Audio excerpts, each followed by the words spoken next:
സുഹൃത്തുക്കളെ, നമ്മുടെ സമീപ സംസ്ഥാനമായ കർണാടകയിൽ BJP ഗവൺമെൻറ്റിനെ തൂത്തെറിഞ്ഞ് ഇന്ത്യൻ നാഷണൽ കോൺഗ്രസ് അധികാരത്തിൽ വന്നിട്ട് അധികമായിട്ടില്ല. അന്ന് DK ശിവകുമാറും സിദ്ധാരാമയ്യയും മുഖ്യമന്ത്രിയാവാനുള്ള ഒരു തർക്കമുണ്ടായിരുന്നുവെങ്കിലും ഒടുവിൽ സിദ്ധാരാമയ്യക്ക് ഒഴിഞ്ഞു കൊടുത്ത് DK ശിവകുമാർ മാറി നിന്നു.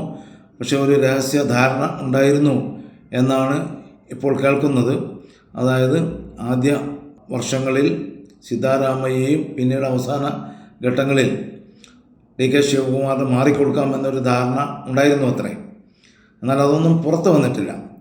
പക്ഷേ ഇപ്പോൾ അത് ധർമ്മസ്ഥലയിൽ ഉണ്ടായിട്ടുള്ള ഈ അതിക്രമങ്ങൾ, 400ഓളം ആളുകളെ കൊലപ്പെടുത്തി മറവ് ചെയ്തു എന്നുള്ള ആരോപണം ശക്തമാവുകയും അതിനുള്ള തെളിവുകൾ ഒന്നൊന്നായി പുറത്തു വരികയും ചെയ്തുകൊണ്ടിരിക്കുമ്പോൾ ഈ ഒരു ധാരണ പുറത്തു വന്നുകൊണ്ടിരിക്കുകയാണ്.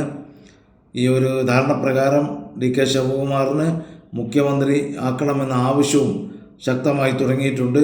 ധർമ്മസ്ഥലയിലെ കൊലപാതകങ്ങൾ അത് രാജ്യത്തെ ഏറ്റവും വലിയ കൂട്ടക്കൊല ആണ് എന്നതും അതുപോലെ ഒരു സംഭവം ഇന്ത്യയിൽ ഇക്കാലം വരെ ഉണ്ടായിട്ടില്ല എന്നതും, എന്നാൽ ഇത്രയേറെ മാരകമായ എത്രയേറെ സ്ത്രീകളെ ബലാത്സംഗം ചെയ്ത് കുഴിച്ചു മൂടുന്ന സംഭവം ഉണ്ടായിട്ടും കർണാടക ഭരണകൂടത്തിന് വലിയ അനക്കമില്ല എന്നതും, ഉദ്യോഗസ്ഥന്മാർ പ്രത്യേകിച്ച് സർക്കാർ മെഷീനറി, പോലീസ്, മറ്റു ഉദ്യോഗസ്ഥന്മാരെല്ലാം തന്നെ മെല്ലപ്പോക്ക് നയം ഈ സംഭവം രാജ്യത്തുടനീളം വിവാദമായി മാറിക്കഴിഞ്ഞിട്ടും ഒട്ടേറെ ആരോപണങ്ങൾ ഉയർന്നു വന്നിട്ടും ഒട്ടേറെ പേർ തെളിവ് നൽകാൻ സന്നദ്ധരായി മുന്നോട്ട് വന്നിട്ടും അന്വേഷണം വേണ്ടതുപോലെ നടക്കുകയോ നടപടികൾ സ്വീകരിക്കുകയോ ചെയ്യുന്നില്ല എന്നുള്ള വളരെ ദയനീയമായ ഒരവസ്ഥ അവിടെ നിലനിൽക്കുന്നുണ്ട്. ആ ഒരവസരത്തിൽ തന്നെയാണ് അതുകൂടി ചൂണ്ടിക്കാണിച്ചുകൊണ്ട് ശിവകുമാറിനെ മുഖ്യമന്ത്രിയാക്കാനുള്ള നീക്കം കർണാടകയിൽ നടന്നു വരുന്നത്.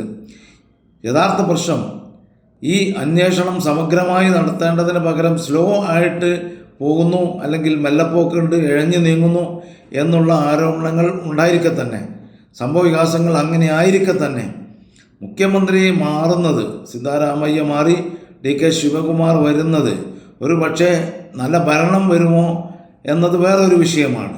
പക്ഷേ അത് ധർമ്മസ്ഥലയിലെ അന്വേഷണത്തിനെ എങ്ങനെ ബാധിക്കും, ഗുണകരമാവുമോ ദോഷകരമാവുമോ എന്നുള്ളത് കണ്ടറിയേണ്ട ഒരു വസ്തുതയാണ്. കൂടുതൽ വാർത്തകൾക്കും വിശേഷങ്ങൾക്കും ന്യൂസ് ടൈഗ് ലൈവ് TV സബ്സ്ക്രൈബ് ചെയ്യുക.